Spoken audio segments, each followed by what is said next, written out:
Hello everyone, সবাইকে অনেক অনেক শুভেচ্ছা জানাই আমার গার্ডেন চ্যানেলের পক্ষ থেকে। আশা করি সবাই ভালো আছেন। আজকে খুব সুন্দর একটা ফুলের গাছ আপনাদের সামনে নিয়ে এসেছি। এই গাছটার ভিডিও আমি গত 2 মাস থেকে আপনাদের জন্য সেভ করে রেখেছি। দেখুন আপডেট 2 মাসের। আপনারা স্কিপ না করে ভিডিওটা প্রথম থেকে শেষ পর্যন্ত দেখবেন। কত সুন্দর সুন্দর ফুল ফুটে রয়েছে আমার এই হাজারি গোলাপ গাছটাতে। যেমন সাইজ হয়েছে তেমন কালার হয়েছে। আমি এই গাছটার ভিডিও আগেও আপনাদের সাথে শেয়ার করেছিলাম, আর তখন আমি কি কি আহার দিয়েছিলাম সমস্ত কিছু আপনাদেরকে দেখিয়েছিলাম। দেখুন একটা নতুন ব্রাঞ্চও বের হয়েছে, আর ফুলগুলো খুব সুন্দর সুন্দর হয়েছে, বড় হয়েছে। গাছের শেপটা যদিও খুব ভালো হয়নি, তবুও ফুলগুলো বেশ হয়েছে, আর আশা করি আরও হবে। 2 মাস আগের ভিডিও দেখুন গাছটার অবস্থা কেমন ছিল। ওই সময়টায় আমি হার্ড প্রুনিং করে দিয়েছিলাম। তারপরে গাছটাতে আমি খাদ্য দিয়েছিলাম, নিয়মিত খোল জল দিয়েছিলাম। 1 সপ্তাহে খোল জল, পরের সপ্তাহে কিচেন ওয়েস্ট ভেজানো জল।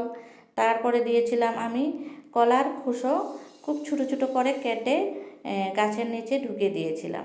কলার খোসা কিন্তু খুব ভালো একটা সার।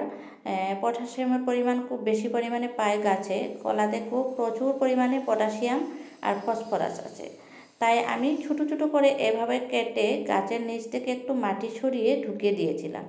এই ভিডিওটা আমি আগেও শেয়ার করেছি, কিন্তু যারা আপনারা দেখেন নাই তাদের জন্য আবার এক ঝলক দেখিয়ে দিলাম।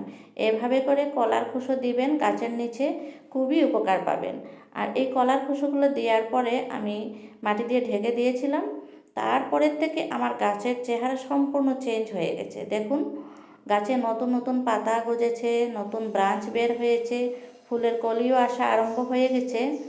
তারপরে কিছুদিন পরে, প্রায় 15 দিন পরে আমি দিয়েছিলাম চায়ের পাতা, শুকনো চায়ের পাতা সার। আর চায়ের পাতা সারটাও গাছের জন্য খুবই দরকারি, নাইট্রোজেনের অভাব দূর করে। চায়ের পাতা সারটা দেওয়ার পরে আমার গাছের দেখুন পাতায় সবুজ সতেজ ভাবটা চলে এসেছে, নাইট্রোজেনের অভাবটা পূরণ হয়ে গেছে।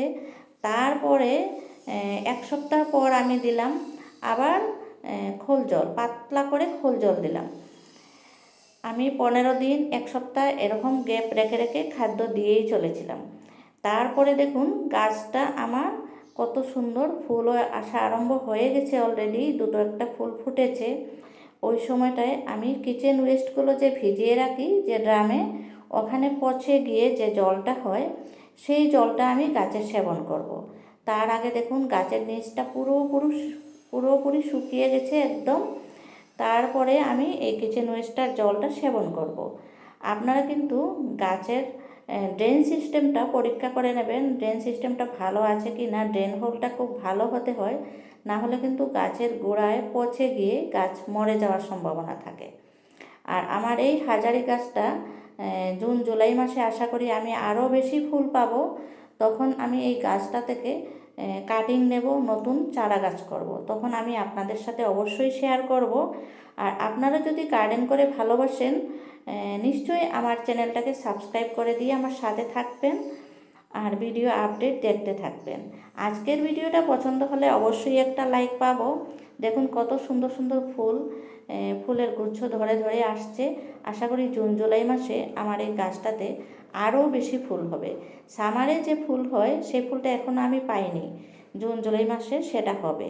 আর বর্তমানে চলছে এপ্রিল মাস, এপ্রিল মাসে আমি এত ফুল পেয়েছি, তা শুধু আমার এই নিয়মিত খাদ্য দেওয়ার জন্যই। দেখুন একটা নতুন ব্রাঞ্চও বেরিয়ে এসেছে। আর শুকনো ফুলগুলো আমি ফেলে দিই, কারণ শুকনো ফুলগুলো গাছে রাখতে হয় না। আর গাছের নিচটা সব সময় পরিষ্কার করে, আগাছা পরিষ্কার করে দেবেন। নিচের মাটিটা একটু সব সময় আলগা করে দেওয়ার চেষ্টা করবেন। আর জল অতিরিক্ত দেবেন না গাছে, গাছের নিচ কিন্তু শুকনো রাখতে হয়। যখন দেখবেন নিচটা একেবারে শুকিয়ে গেছে তখনই জল দেবেন। এই জলটা হচ্ছে আমার কিচেন ওয়েস্ট ভেজানো পচানো জল। এটা কিন্তু গাছের জন্য খুবই গুরুত্বপূর্ণ একটা খাদ্য। আমি এই জিনিসটা দিয়েই গাছের প্রচুর উপকার পেয়ে থাকি। আমি সবজির বাগানও করি, ফুলের বাগানও করি। তাই আপনারাও যদি বাগান করে ভালোবাসেন অতি অবশ্যই আমার চ্যানেলটাকে সাবস্ক্রাইব করে দেবেন। দেখুন চারোপাশে ফুলের কলি চলে এসেছে। আরও অনেক ফুল হবে। এই যে কলি এসেছে আরও, আপনাদের আমি হাত দিয়ে ধরে ধরে দেখাচ্ছি। এভাবে করে ফুলের যত্ন নেবেন, আশা করি আপনাদের গার্ডেনেও এভাবে ফুলে ফুলে ভরে যাবে। আর এটা হচ্ছে লাল রঙের হাজারি গোলাপ। আমার কাছে আরও হাজারি গোলাপ আছে অন্য কালারের, অবশ্যই আমি শেয়ার করব সেই গাছগুলো আপনাদের সাথে। আমার ভিডিও সব সময় দেখবেন, সাথে থাকবেন আমার। আপনাদের উৎসাহটা আমার খুবই দরকার, উৎসাহ দেবেন আমাকে এভাবে ভিডিও করার। আর তাই সবাই ভালো থাকুন, সুস্থ থাকুন এই কামনা করে বিদায় নিচ্ছি। Happy gardening.